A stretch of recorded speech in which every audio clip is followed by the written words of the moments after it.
Vancouver's Yaletown Classic Car Show drew more than 60,000 people this past summer and featured not only cars but live music, merchant stalls, BMX displays and even performing dogs.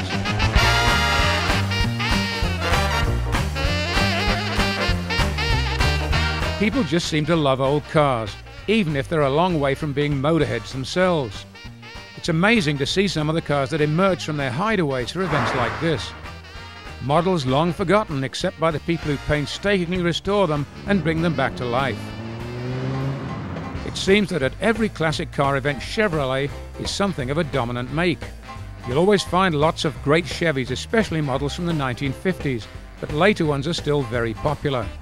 One model was a special attention grabber thanks mostly to an immaculate paint job. Okay, my name is Spike Contini.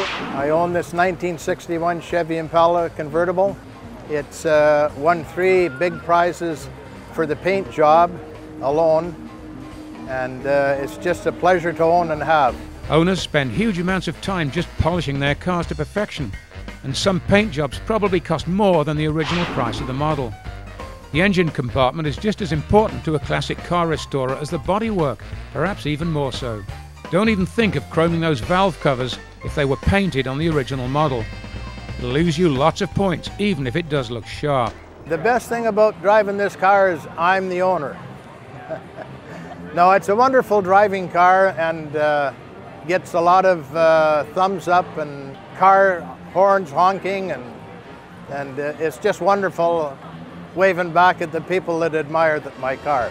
Domestic models from every generation seem to hold center stage, and there were even a few nameplates from the 1940s at the event we visited. These models are particularly tough to restore because parts are almost non-existent. Domestic collectible cars from the mid-1950s are well served with parts availability, both original and reproduction. No classic car event would be complete without a Corvette or two, and one owner we spoke to had a beautifully prepared early model. Hi, I'm Dan Ward. I'm with the BC Corvette Club, and I'm here with my 1959 Chevrolet Corvette Roadster. It's the dual 4-barrel model, 4-speed, 411 posi-track rear end, so this goes in a straight line pretty fast. Yeah, the suspension is rather primitive. The kingpins on these cars, because they do have a kingpin mechanism in the front for turning, the kingpins, when you buy them from Moog, are Chevrolet 1932 to 1962 parts.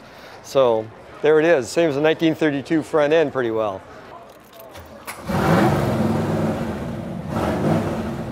And that's what a real car sounds like.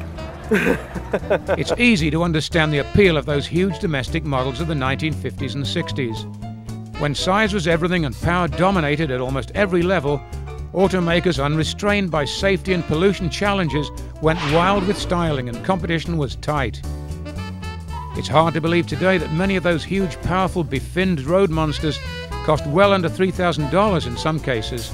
It's always really hard to pick a favorite at a classic car show, but this has to be at the top of my list. It's a 1961 Chevrolet Impala convertible, and the thing I like most about it, it's been beautifully restored, and it's been very authentically restored. I mean, just look at this engine here. That's the way it came off the production line. There are no chrome bits, no exaggerated parts. It's really, really authentic, and I love it for that. The only thing I'd swap it for would be a 59.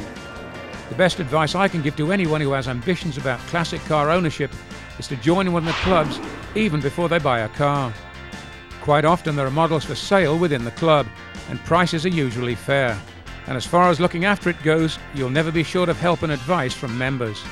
If all goes well, you could be exhibiting the car at a concours yourself before you know it, and it could be the start of a lifelong hobby. For driver's seat, I'm Tony Whitney.